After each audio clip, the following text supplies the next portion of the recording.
They said school was a place of fairness, but what if the very person meant to protect students turned against one? Imagine being expelled overnight, without proof, without justice. This isn't just about one student, it's about what happens when power is misused. Stay with me, because what followed will shock you. And before we dive deeper, make sure you hit subscribe so you don't miss stories that uncover truth hidden behind closed doors. It was the start of a bright Monday morning. At Brookside High, a school known for discipline, academics, and a reputation for shaping future leaders. Students rushed through the hallways, lockers slammed shut, and laughter echoed between classrooms. But in the middle of all this noise, one student stood out, not because he wanted to, but because life had quietly placed a target on his back. Jordan, a quiet but determined senior, had always been the type to keep his head down and focus on his goals. He wasn't the loudest, the most popular, or the kind to stir up trouble. In fact, teachers admired his consistency, and his classmates often turned to him for help with assignments. For Jordan, success was the only way forward. He carried his family's hopes and dreams with him every single day, but behind the polished floors and the bright motivational posters on the walls, tension was brewing. Principal Harris, the figure of authority everyone respected, or at least pretended to, had his own way of running the school. Some said he was strict but fair. Others whispered that his decisions were final, whether right or wrong. And for Jordan, that reputation was about to become all too real. What no one expected was how quickly a normal school day could twist into something that would change Jordan's life. One false accusation, one unfair judgment, and suddenly the future he had been working so hard for began slipping through his fingers. The halls that once felt safe would soon echo with whispers, rumors, and disbelief. This wasn't just a student struggle. It was about power, perception, and the dangerous weight of authority when it falls into the wrong hands. It began with a rumor, a missing textbook from the teacher's desk, a scribbled answer key found crumpled in the hallway. Nobody knew where it came from, but when the whispers reached Principal Harris's office, a name surfaced, Jordan's. At first, Jordan laughed it off when a classmate mentioned it. "Why would I even need an answer key? I've been studying for weeks," he said, brushing it away as just another silly hallway story. But things escalated quickly. By lunchtime, teachers were giving him strange looks. Friends hesitated to sit with him. The air around him grew heavy with suspicion. Then came the call over the intercom. "Jordan Miller, report to the principal's office immediately." Every head in the cafeteria turned as Jordan slowly stood up, his tray untouched, his stomach sinking. Inside the office, Principal Harris didn't waste time. He leaned forward across his desk, eyes sharp. "Jordan," he said, "we have reason to believe you've been involved in academic dishonesty." Jordan froze. "What? That's not true, I would never—" But Harris cut him off, slamming the folder shut. "The evidence points to you. A student saw you near the teacher's desk this morning. You were the last one in the room. What more proof do we need?" Jordan's heart pounded. He tried to explain. He had only stayed back to return a library. "Book." He begged Harris to listen, to ask anyone else, to check the cameras. But the principal's mind was already made up. With a cold finality, Harris stood. "You've violated this school's code of honor. Effective immediately. You are expelled." The words crashed down like thunder. Expelled. Without proof. Without even a chance to defend himself. Jordan's world shattered in that moment. His scholarship applications, his dream of being the first in his family to attend college, all of it slipped away with a single unjust decision. And yet, the worst part wasn't just the punishment. It was how quickly everyone believed the lie. Students whispered in the halls, teachers avoided eye contact, and suddenly Jordan was branded guilty without trial. The battle had begun, and Jordan didn't even know how deep the fight would go. The news spread like wildfire. By the next morning, Jordan's name was on every whispering lip in the school. He cheated. He stole. He got caught. The story twisted with each retelling, growing darker, more exaggerated. Suddenly, it wasn't just about a missing answer key. It became, he hacked the system. He's been doing this for months. Lies layered on lies. Jordan tried to walk through the hallways with his head high, but every step felt heavier. Classmates turned their backs. Friends avoided eye contact. Even the teachers, those who once praised him, looked at him with thinly veiled disappointment. The cafeteria, once a place of laughter, turned into a courtroom. One student shouted, "Cheaters don't belong here," while another muttered, he probably thought he was smarter than everyone else. The sting wasn't just in the words, it was in the silence of those who stayed quiet instead of standing up for him. At home, Jordan's mother was furious. "Why didn't you tell me about this? Do you realize what this means for college?" He tried to explain, his voice breaking, but the doubt in her eyes cut deeper than anything Principal Harris had said. For the first time, even his own family wasn't sure what to believe. Meanwhile, Harris made sure his decision stuck. He called a staff meeting, declaring Jordan's case an example of zero tolerance. "We will not tolerate dishonesty," Harris announced, his voice echoing with finality. The teachers nodded, some reluctantly, some eagerly. None dared to question him openly, but then something shifted.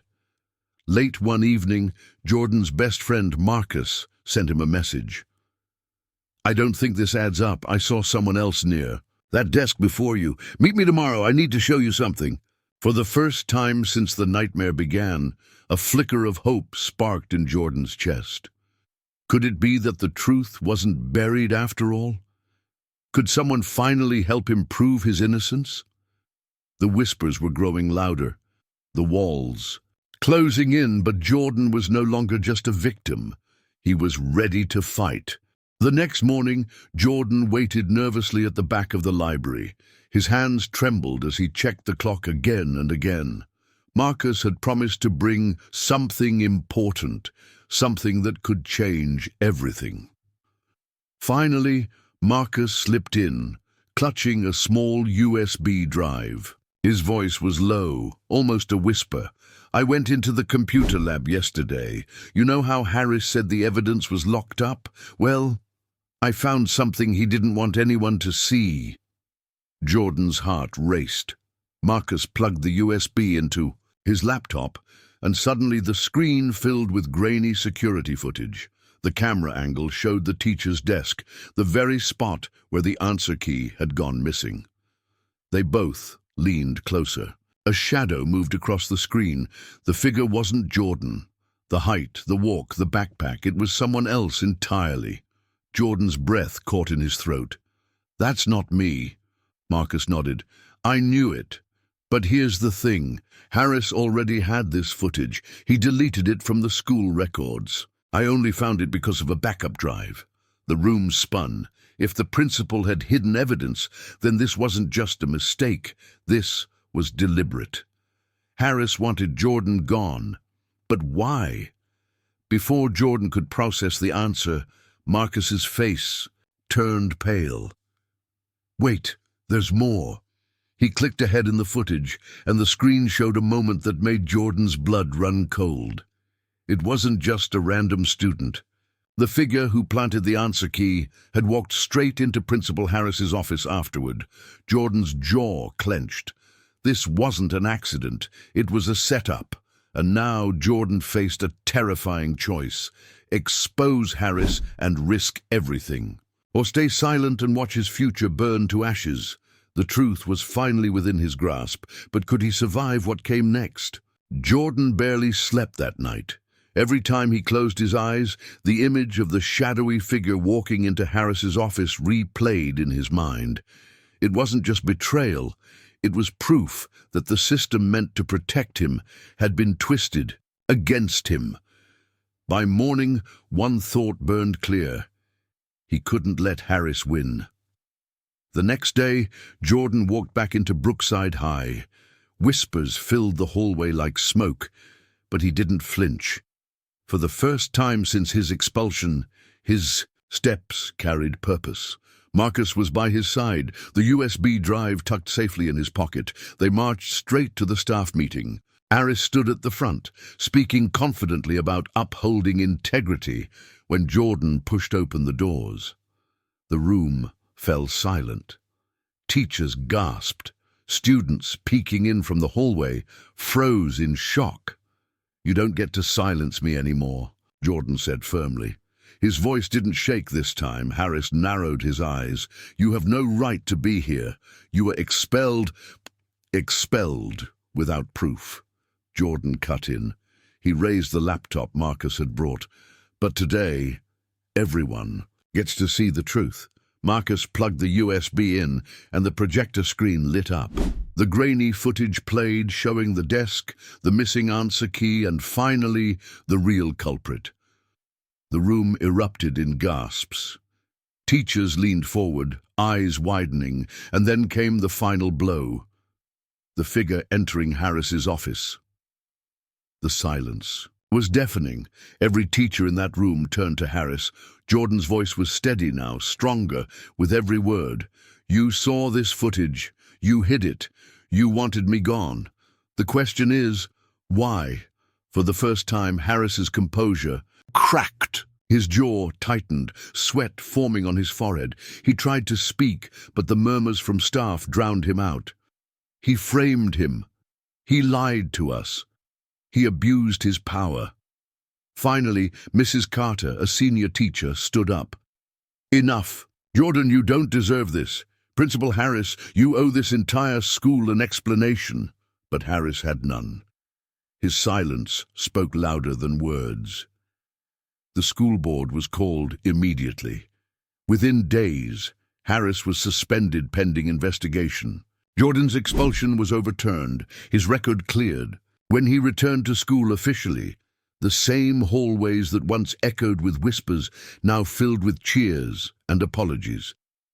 Jordan wasn't naive. He knew scars remained. Trust was hard to rebuild. But as he walked back into his classroom, friends patting him on the back, he felt something stronger than fear. He felt vindicated, and for the first time, he realized this fight had never just been about him. It was about every student who had ever been silenced, every voice crushed under unfair power. By standing up, he hadn't just won back his future. He had proven that truth, no matter how deeply buried, will always find a way to rise. Jordan's story wasn't just about one unfair expulsion. It was about something much bigger, the danger of unchecked authority and the importance of standing up when no one else will. In life, we all face moments where we are judged, doubted, or silenced. Sometimes, the people in power don't play fair. Sometimes, they try to bury the truth. But as Jordan proved, the truth has a way of fighting back, especially when courage fuels it. Think about it. How many times have you or someone you know been misunderstood? How often do people give up because the odds feel impossible? Jordan almost lost everything, his education, his reputation, his future, yet he chose to fight back, even when everyone stood against him. That choice changed everything. The real lesson here is simple. Silence only helps the wrong win. Speaking up, even when your voice shakes, can turn an entire story around. And courage doesn't mean you're not afraid. It means you act even when fear tells you not to. For the teachers in the room that day, Jordan's fight was a wake-up call. For the students watching, it became a reminder that their voices mattered. And for us, it's a timeless truth. Integrity and resilience can outshine even the darkest lies. So what should you take away? Never let injustice define you. Never let lies drown out who you are. And most importantly, remember that sometimes your fight isn't just for yourself. It's for everyone who comes after you. And now I'll leave you with this. If Jordan's story made you stop and think. If it reminded you of the power of truth and courage, then share it. Someone out there might need to hear this today. Don't forget to hit subscribe so you never miss more powerful stories like this one. Tap like if you believe truth always wins, and share this with someone who needs the reminder that no matter how dark things get, there is always a way forward. Because at the end of the day, stories like this don't just entertain us. They remind us of who we are and who we can become when we refuse to give up.